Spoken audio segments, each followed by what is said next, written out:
여러분, 미스테리라는 단어 들어보셨죠? 신비란 단어입니다.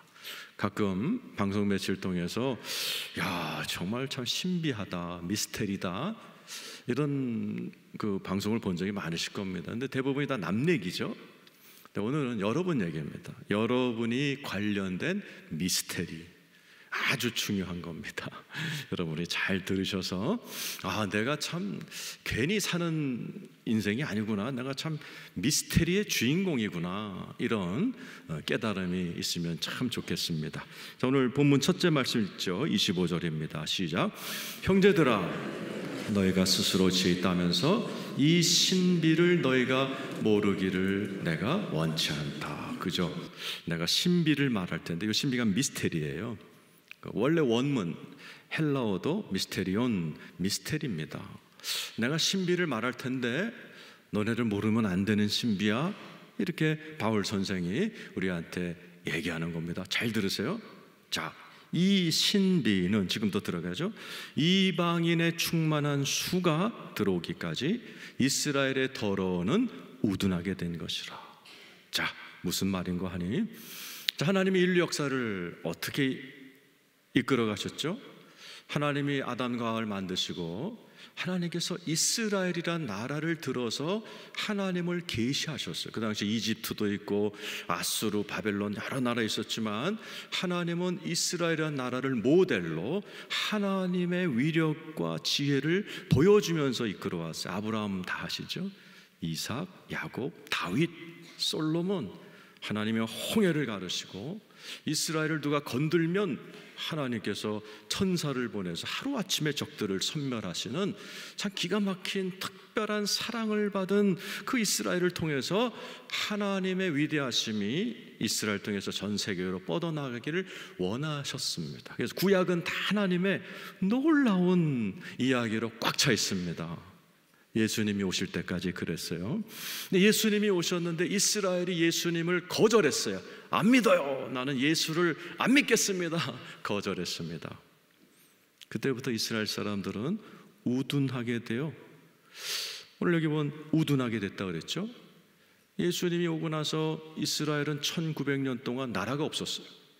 전 세계 흩어져서 히틀러한테 600만 명이 끌려가 죽고, 우크라이나죠. 스탈린한테 90만 명의 유대인이 총 맞아 죽고, 참 슬픈 역사를 1948년 나라가 1900년 만에 세워진 나라가 세상에 이스라엘밖에 없습니다. 하나님 아니고선 그렇게 안 되는 거죠. 그 사이 1900년 동안 이 신비는 이방인의, 25절에 뭐라고 되어 있어요? 이방인의 충만한 수가 모이기 시작한 거예요.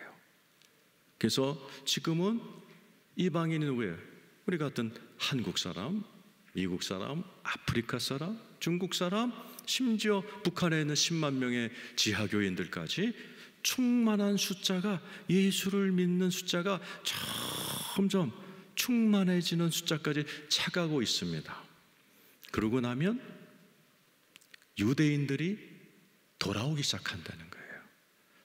이 일이 벌써 일어나고 있죠. 1948년 이후로 이스라엘은 예수 믿는 사람이 없었어요. 참 신기하죠. 하나님의 아들 예수가 태어났는데 예수를 안 믿어. 처음 믿었던 예수님과 베드로와 한 12제자는 전부 다 외국에 나가서 죽었어요. 예수를 믿으면 돌 맞고 핍박을 하니까 예수 믿는 자가 없던 이스라엘 땅에 몇만 명의 메시아닉 주, 예수 믿는 유대인들이 기하급수적으로 일어나고 있어요. 이게 차게 되면 예수님이 오십니다. 예수님이 오시면 인류의 종말이 일어나고 새하늘 새 땅 새 예루살렘이 일어나고 저와 여러분은 새로운 육신을 입고 하나님과 함께 영생을 살아간다는 것이 하나님의 드라마입니다. 바로 이 자리에 계신 많은 분들이 그러면 충만한 수는 몇 명일까 궁금하죠?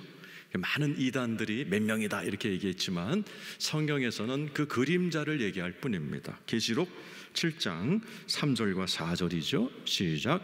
이르되 우리가 우리 하나님의 종들의 이마에 인치기까지 땅이나 바다나 나무들을 해하지 말라 하더라. 내가 인침을 받은 자의 수를 들으니 이스라엘 자손의 각 지파 중에서 인침을 받은 자들이 14만 4천이다 라고 되어 있어요. 이 14만 4천은 말로 14만 4천이 아니에요. 상징수입니다. 12 곱하기 12가 144죠. 거기다 완전수 1000이 붙은 상징수입니다. 성경에 보면 천국의 그림이 그려져 있죠. 계시록 21장에 성곽 위에 12문이 있는데 12문에는 12지파 이름이 기록되어 있습니다. 외곽에는 기초석이 있는데 12제자 베드로, 요한, 야고보 같은 이름이 쫙 기록되어 있어요. 이것은 태초부터 지금까지 구원받은 모든 사람들의 숫자를 상징하는 겁니다. 14만 4천이라는 숫자는 하나님께서 인류 역사를 통해서 구원한 사람들의 숫자예요. 인치심을 받은 숫자예요. 넌 내 거라고 도장 찍은, 찜 찍은 그런 성도들의 숫자가 14만 4천 많다라는 뜻입니다. 그 다음 절에 또 나와요. 9절이죠. 우리 한번 읽어보죠. 시작. 이 일 후에 내가 보니 각 나라와 족속과 백성과 방언에서 아무도 능히 셀 수 없는 큰 무리가 나와 흰 옷을 입고 손에 종려가지를 들고 보좌 앞과 어린 양 앞에 서서 뭐라고 돼 있어요? 각 나라와 족속과 백성과 방언에서. 신천지는 한국 사람만 14만 4피면 된다 그렇게 얘기하죠. 그 거짓말이죠. 있었잖아요. 각 나라와 족속과 아프리카 사람, 흑인종, 백인종, 황인종 모든 민족이 허다한 무리들이 하나님 앞에 나오는 거예요. 그러니까 장로 하나가 질문합니다. 13절. 자, 한번 읽어보죠. 시작. 장로 중 하나가 응답하여 나에게 이르되 이 흰옷 입은 자들이 누구며 어디서 왔습니까? 하여튼 장로들은 뭐 물어보는 걸 좋아해요. 천국까지 가서 장로들은 질문이요. 저 사람 누구야? 그랬더니 하늘에서 그 사람들은 이런 사람이다. 14절이죠. 시작. 내가 말하기를 내 주여 당신이 아시나이다 하니 그가 나에게 이르되 이는 큰 환난에서 나오는 자들인데 어린 양의 피에 그 옷을 씻어 희게 하였느니라. 큰 환난을 통과한, 즉 신앙을 가지고 험한 세상에서 승리한 자들, 예수 믿는 자들, 예수의 피로 거듭난 자들, 그들이다 라고 얘기하는 거예요. 마지막 날 하나님께서 구원받은 모든 백성들을 모으시고 하나님께 영광 돌리는 그날을 얘기하는 거죠. 그리고 우리 주님이 재림하시면 그 택한 자들, 이마에 인을 맞고 예수의 피로 구원받고 죄사함을 받은 자들을 다 모으신다 그랬어요. 마태복음 24장 31절입니다. 시작. 그가 큰 나팔소리와 함께 천사들을 보내리니 그들이 그의 택하신 자들을 하늘 이 끝에서 저 끝까지 사방에서 모으는 거예요. 내가 구원한 백성, 충만한 수의 찬 내 백성 다 와. 우리 주님이 그들에게 새 하늘, 새 땅, 새 예루살렘과 새로운 육신을 주시고 영생을 살도록 여러분들의 진짜 인생이 쫙 열리는 것, 그것이 우리 앞에 있는 신비요, 우리가 그 신비의 주인공이 됐다는 사실을 믿으시길 축원합니다. 두 가지 질문이 생기죠. 그러면 누가 충만한 수에 들어갈 수 있나? 나는 충만한 수에 들어갔나? 그죠? 궁금하죠? 노아의 홍수 때 온 세상이 홍수로 심판받을 때 노아의 배에 들어간 사람은 딱 8명이었고 예수님이 제자들이 말세가 되면 어떻게 됩니까? 할 때 예수님이 직접 노아의 홍수 때와 같으리라 그러셨어요. 만약에 예수님이 마지막 날 오실 때 대심판이 일어날 때 내가 노아의 그 충만한 방주처럼 충만한 그 숫자에 내가 들어가지 못하면, 여러분 그 경험 있죠? 뭐 어디서 몇백 명까지만 사은품을 줍니다 할 때 거기에 당첨됐을 때 그 소소한 기쁨이지만 기쁨과 기분 나쁜 게 잘렸을 때 기분 나쁨을 아실 거예요. 바로 내가 충만한 수에 들어갔나? 어떻게 하면 충만한 수에 들어가지가 첫 번째 질문이겠죠. 어떻게 하면 그 충만한 수에 들어가요? 예수 믿으면 됩니다. 요한복음 5장 24절이죠. 읽어보겠습니다. 시작. 내가 진실로 진실로 너에게 이르노니 내 말을 듣고 또 나 보내신 이를 믿는 자는, 뭐라고 돼? 내 말을 듣고 이런 설교를 듣고 믿는 거예요. 돈도 안 들어요. 시간도 안 들어요. 나 20초 만에 예수 믿었어요. 대학교 3학년 때 불교 신자였다가 우리 옆집 형님 서울대학교 대학원생이 복음을 전하는 순간 20초만 따라해서 20초 따라했는데 그날부터 병 치유받고 그날부터 지금까지 하나님의 어마어마한 사랑을 받고 있어요. 내 말을 듣고 믿는 자는 영생을 얻었고 심판에 이르지 아니하나니 사망에서 생명으로 옮겼다. 예수를 믿는 즉시 영적 이민이 일어난다고 그러죠. 예수 그리스도를 믿습니다 하는 순간에 사탄 밑에 있던 내가 순간 이민이 일어나 하나님의 나라 천국 백성이 된다는 사실. 여러분, 예수 믿으면 주님께서 우리에게 도장을 찍어버리세요. 에베소서 1장 13절이죠. 시작. 그 안에서 너희도 진리의 말씀 곧 너희의 구원의 복음을 듣고 그 안에서 또한 믿어. 복음을 듣고 예수 믿어야 구원받는구나 들었어요. 그럼 믿어. 그냥 믿는 거예요. 믿기로 결심하는 거예요. 그럴 때 약속의 성령으로 인치심. 너 내 거 그러시는 거예요. 네가 나를 예수를 구주로 영접했어? 그럼 넌 내 거 인치신단 말이죠. 그 숫자가 14만 4천을 이루고 허다한 무리가 된다는 거죠. 예수 믿는 분들만 아멘 해보세요. 네, 예수 믿는 분은 충만한 수에 들어보세요. 노아의 방주 같은 이 교회 안에 저와 여러분이 이렇게 들어와 예배하고 찬송할 수 있다는 것이 저와 여러분을 하나님이 충만한 수로 인도하셨다는 사실을 감사하고 여러분 기뻐하시고 찬양하시길 축원합니다. 우리를 구원하신 예수님께 영광의 박수 올려드리겠습니다. 그런데 나는 그 숫자에 들어왔는데 우리 아들은, 우리 부모님, 예수 믿지 않는 나의 자녀들은 어떡하냔 말이죠. 이 충만한 수에 들어오지 못하면 어떡하는가. 목사님 우리 아들 교회 잘 다니는데요? 아니요. 제가 얘기하는 것은 교회 다니는 게 얘기가 아니에요. 진짜 예수를 믿고 성령의 도장 딱 찍혔는가를 얘기하는, 이걸 성경에서 거듭난 자라고 이야기합니다. 마태복음 22장 14절 한번 읽어보죠. 시작. 청함을 받은 자는 많되 택함을 입은 자는 적다. 예수님이 직접 한 말이에요. 청함을 받은 자예요. 우리 교회 좀 나와봐. 우리 교회 좋아. 우리 교회 이번에 행사한다. 나와. 앉아있는 사람을 청함을 받은 자예요. 청함을 받는다고 전부 다 구원받지 않아요. 택함을 받아야 돼요. 예수 그리스도를 믿고 그 예수 그리스도의 복음을 받아들이고 내가 이제부터 예수를 믿고 한번 살아보겠습니다 하고 주님을 영접한 자, 그에게 예수의 십자가의 보혈로 죄사함이 임하고 성령의 도장이 찍히면서 내가 소속이 바뀌는 거예요. 사단의 것에서 예수님의 소속으로 바뀐 자, 그 자를 운인주님이 택한 자라고 얘기하고 그 사람이 충만한 숫자에 떨렁 들어오게 되며 이 세상에 환란이 계속될 겁니다. 코로나 같은 환란은 앞으로 더 일어날 것입니다. 우크라이나 같은 전쟁은 더 많이 일어날 것입니다. 그때 하나님은 택한 자들을 보호해 주십니다. 어디 써 있어요? 계시록 9장 4절이죠.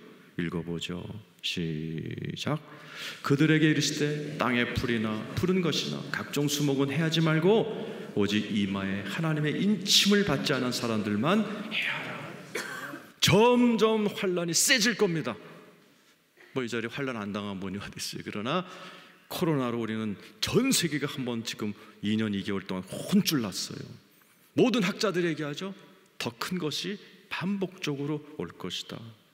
코로나 없어지지 않는다. 데리고 살아야 된다. 많은 학자들이 얘기하고 저도 그럴 것 같아요. 점점 더 갈등은 세질 것입니다. 그리고 주님이 오시기 직전에는 대환란이라고 돼 있고 요한계시록에는 이와 같은 환란은 전에도 없었고 후에도 없을 어마어마한 환란 올 텐데 그때 저 살아있다면 겪을 것이고 아니면 여러분의 자녀 아니면 손주들이 아마 그 환란 가운데 있을 거예요. 예수님은 다시 올 거기 때문에 아까 뭐라고 됐어요? 인침받지 아니한 자들만 해하라. 이 말은 뭐예요? 인침받은 자들은 주님이 보호하신다는 얘기예요. 그리고 예수가 오면 그들을 데리고 하나님의 나라를 시작하신다는 얘기죠. 오늘 이 자리에 계신 사랑하는 성도님들 다 구원받아 우리는 이렇게 예배를 드리고 있지만 우리의 자녀들, 우리 아들, 딸, 대학생들은 5% 믿어요. 우리는 20% 믿는데 손주들은 1%밖에 예수 안 믿습니다. 이런 세상에서 우리가 어떻게 그들에게 복음을 전하는가? 충만한 수에 든 우리들이 충만한 능력을 받아야 그들에게 복음을 전할 수가 있어요. 충만한 수에 들어가신 여러분, 충만한 능력 받고 충만한 은혜 받아 충만하게 살아가시길 축원합니다. 그럴 때 여러분을 보고 우리 할아버지, 할머니가 믿는 예수는 진짜구나, 자녀들이 돌아오는 은혜가 있기를 축원합니다. 그럴 때 이방인들이, 한국인들이, 전 세계 크리스찬들이 이렇게 충만한 은혜를 받으면서 유대인들이 돌아온다는 거. 저거 아니 우리 아브라함이 저렇게 잘 믿었는데 어떻게 한국 크리스찬들이 아브라함보다 믿음이 좋지? 저거 다윗의 솔로몬이 저렇게 지혜가 있었는데 어떻게 한국 IT 기업 애들이 저렇게 기발한 지혜를 갖고 있지? 시기심을 동원해서 이스라엘이 돌아간다. 제가 여러 번 말씀을 드려. 그것도 하나님의 신비입니다. 그 다음 절에 써 있죠. 26절입니다. 읽어보죠. 26절 시작. 그리하여 온 이스라엘이 구원을 받으리라. 이스라엘이 돌아오기 시작한다는 거예요. 어떻게? 기록된 바 구원자가 시온에서 오사 야곱에게 경건치 않은 걸 돌이키시겠고, 27절 내가 그들의 죄를 없이 할 때에 그들에게 이루어질 내 언약이 이것이라 함과 같으니라. 무슨 뜻이에요? 죄 사함의 문제를 건드리시겠다. 그리고 언약, 새로운 언약을 주겠다 얘기해요. 유대인들은 여러분이 들고 다니는 성경의 구약을 믿습니다. 구약을 율법이라고 그러죠. 열심히 지켰어요. 열심히 모세가 준 율법을 지켰어요. 그러나 딜레마에 빠졌어요. 로마서 2장에서 배웠잖아요, 그죠? 너희가 도둑질하지 마라 그러고 뒤에서 도둑질하잖아. 간음하지 마라 그러면서 포르노 보고 앉아있잖아. 그러면서 니네들이 무슨 거룩한 유대인이야? 이렇게 바울이 딱 찔러버렸어요. 맞아요. 율법을 믿는 유대인들의 딜레마가 그거예요. 말은 옳은 말을 하는데 삶은 안 따라주는 거예요. 내로남불의 인생을 사는 거예요. 그건 유대교뿐만 아니라 불교 신자들도 마찬가지입니다. 그것에 우리 주님이 뭐라고 되어 있어요? 27절에 죄를 없이 할 때, 이게 이제 헬라어 용법을 알아요. 헬라어 용법에는 재귀 용법이라는 게 있어요. 이거예요. 하나님이 너네들 때문이 아니고 하나님 자신의 존엄과 자존심과 영광을 위하여 죄 문제를 해결해 버리겠다. 너의 그 이중적인 딜레마의 문제를 해결하시겠다. 그게 언약이에요. 새 언약. 여러분이 갖고 다니는 성경은 구약과 신약으로 되어 있죠. 신약이 새 언약이에요. 구약은 말로는 거룩하게 살자 그러는데 안 되는 게 구약이에요. 신약은요, 자연스럽게 되게 만드는 것이 신약이에요. 그것이 에레미야 31장 31절에 33절에 써 있어요. 자, 읽어보죠. 시작. 여호와의 말씀이니라. 보라, 날이 이르니 내가 이스라엘 집과 유다 집에 새 언약을 맺으리라. 잘 들으세요. 어떻게 유대인들이 돌아오는가? 언약이 바뀌었다는 걸 알게 됩니다. 여러분 가운데도 아빠, 왜 성경은 구약이 있고 신약이 있어? 그럼 언제부터 할 얘기를 잘 알아뒀다가 설명을 해줘야 그거 새 언약이야. 새로 오신 약속, 약. 너 그거 알면 유대인보다 잘 살아. 전 세계 노벨상을 휩쓸고 있는 유대인보다 잘 사는 비결이 새 언약이야. 잘 들으세요. 32절 33절 시작. 이 언약은 내가 그들의 조상들의 손을 잡고 애굽 땅에서 인도해야 되던 날에 맺은 것, 뭐죠? 구약이죠. 구약과 같지 않다라는 거죠. 도둑질하지 마 그러고 도둑질하고, 간음하지 마 그러고, 그냥 음란 동영상 보는 그런 딜레마에 빠지는 수준이 아니야. 뭐라 그래요? 내가 그들의 남편이 되었어도 그들이 내 언약을 깨뜨렸습니다. 구약은 물 건너갔다는 얘기죠. 그리고 지금부터 내가 33절 한 절에 새 언약을 줄 테니 그 언약을 꼭 붙들어, 이렇게 얘기하는 겁니다. 읽어보죠. 시작. 그러나 그날 후에 내가 이스라엘 집과 맺을 언약은 이제 신약, 새 언약이에요. 이러하니라 곧 내가 나의 법을 그들의 속에 두며, 따라서 하세요. 나의 법을 그들의 속에 두며. 이스라엘 백성들은 십계명을 들고 다녔어요, 돌판에. 그리고 못 지켰어요. 근데 신약은요, 하나님이 그 말씀을 내 속에 집어넣어 버리는 거예요. 뭘로? 영으로. 예수 믿으면 아멘 해보세요. 여러분 안에 성령님이 계십니다. 그 성령님은 진리의 영, 말씀의 영이에요. 예수를 믿으면, 성경 60역을 통독을 안 했는데도 불구하고, 옛날에 거짓말 많이 했는데 예수를 믿으면 거짓말을 이상하게 못하게 돼요.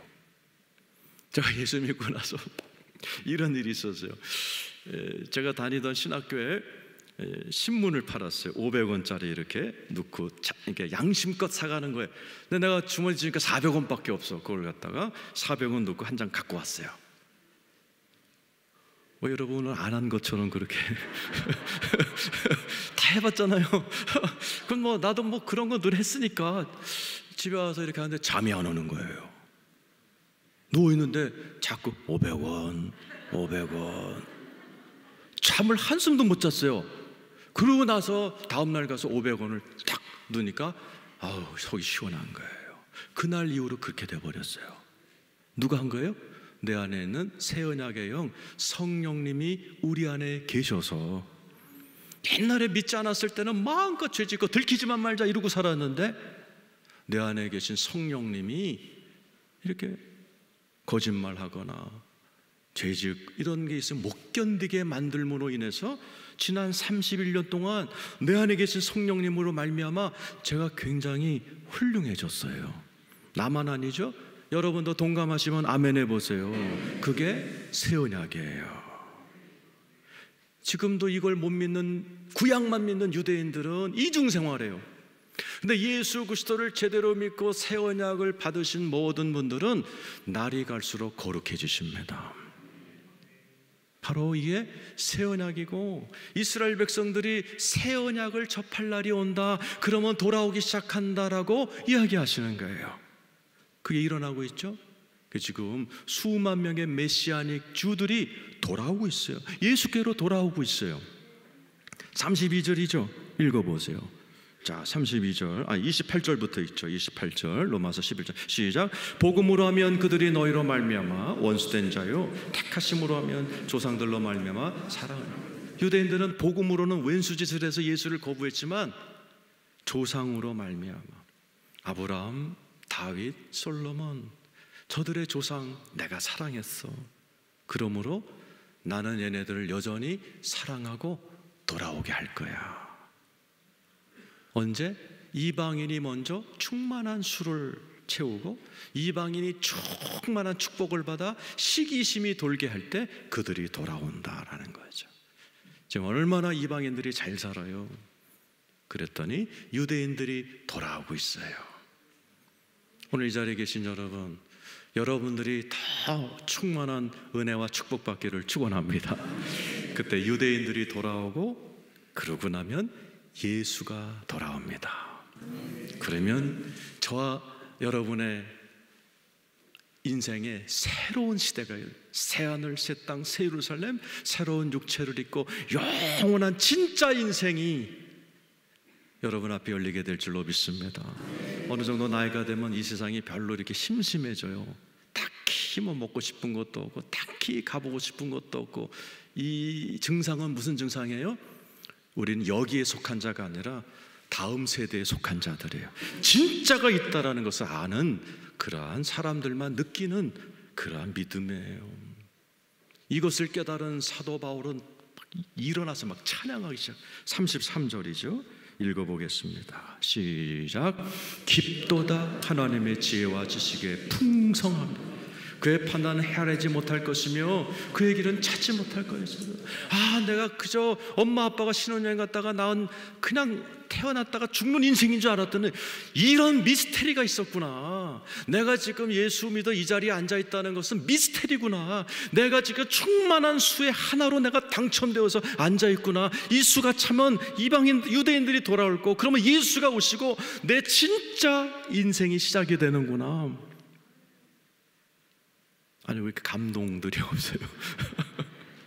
너무 놀라서 말을 잃은 거죠? 네? 이 놀라운 것을 깨달은 사도 바울이 오늘 본문 마지막 36절 같이 한번 읽어보죠. 시작. 이는 만물이 주에게서 나오고 주로 말미암고 주에게로 돌아감이라 그에게 영광이 셋을. 그렇게 되면 만물이 변환되는 거예요. 언제까지나 하나님이 살아계신데 우리가 미세먼지 속에 살 거예요?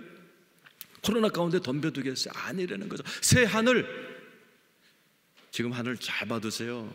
새로운 하늘이, 새 땅, 새 예루살렘, 새 육신을 입고 만물이 예수 그리스도로 말미암아 하나가 되고 화목하게 되고 회복되는 그날이 우리 앞에 올 줄로 믿습니다. 충만한 수에 들어온 저와 여러분은 그날의 미스테리의 주인공이 될 줄로 믿습니다. 우리가 힘써야 될 것은 뭐죠? 그 수에 들어오지 않은 내 가족들, 우리 부모님들, 자녀들, 그들을 충만한 수로 데리고 와야 돼요. 만만치가 않아요. 이번 제 책을 하나 읽었는데 존 레녹스라는 분의 책입니다. 이분은 옥스퍼드 대학의 수학과 교수예요. 그러니까 이분이 대학 시절에 에피소드를 쓰셨어요. 이분이 옥스퍼드 대학 수학과 학생일 때 노벨 수학자가 방문하신 거예요. 이제 이 친구가 너무나 막 설레는 마음으로 그 노벨 수학자 그분이 강의를 하고 있을 때 이제 앞에 있다가 마치 같이 앉아서 식사를 할 수 있는 기회가 있었대요. 여러 사람이 앉은 데서. 자기는 막 수학자한테 물어봤대요. 교수님 어떻게 노벨상 타셨어요? 신에 대해서 어떻게 하세요? 예수님 믿으세요? 막 하니까 그 노벨상을 받으신 대학자가 좀 이렇게 언짢은 표정을 짓더래죠. 그래서 뭐 내가 너무 푸시했나 보다 뒤로 쫙 뺐다는 거죠. 그러고 있는데 그 교수님이 나가면서 자기를 부르더라는 거예요. 그러면서 자기 이렇게 방으로 부르더라는 거. 갔더니 두 분의 노학자와 이 노벨상 수상자 셋이 앉아있고 앉으라 그러더라는 거예요. 그러면서 이렇게 얘기하더래요. 자네는 뭘 전공하나? 수학이요. 그렇다면 수학과 같은 과학을 공부할 자네가 예수 같은 미신을 믿는다는 건 말도 안 되네. 자네가 수학자로서 성공하기 원하면 예수 따위는 잊어버리게. 기독교라는 것은 신화에 불과하네. 저희가 옥스퍼드 대학은 원래 목사를 만드는 대학이에요. 하버드 대학도 마찬가지입니다. 졸업생들의 반이 목사가 나왔던 데가 하버드 대학교고 옥스퍼드 대학교입니다. 근데 옥스퍼드 대학 교수가 예수를 포기하라고 그러더라는 거죠. 그리고 자기는 그걸 받아들이지 않았고 예수를 믿었고, 이분은 옥스퍼드 대학 수학과 교수면서도 예수를 전하는 분으로 유명하고 변증가, 다른 타종교의 전문가들과 논쟁하는 아주 탁월한 이론가로 유명한 분이에요. 보세요 여러분, 이처럼 예수 믿는 게 쉬운 게 아닙니다. 저와 여러분은 그 쉽지 않은 예수를 믿고 하나님의 충만한 수에 당첨된 정말 축복받은 저와 여러분입니다. 오늘날에도 그 노벨상을 받은 그분들처럼 예수를 미신이라고 생각하고 거절하는 사람들이 많아요. 대구는 93%가 그런 사람들이에요. 여러분의 가정에는 어떠신지 모르겠어요. 여러분의 실력과 능력으로 그들을 예수 믿게 못 만듭니다. 충만한 수에 들어오신 여러분, 여러분의 가족들을 그 수로 초청하기 원한다면 충만한 능력 받으시기를 축원합니다. 충만한 성령의 은혜 받기를 축원합니다. 충만한 축복 받기를 축원합니다. 그래서 그들이 우리를 보고 와, 하나님 살아계시구나 놀라고 질투와 시기심을 가지고 예수께로 돌아오는 그 미스테리한 일의 주인공이 다 되시기를 예수의 이름으로 축원합니다.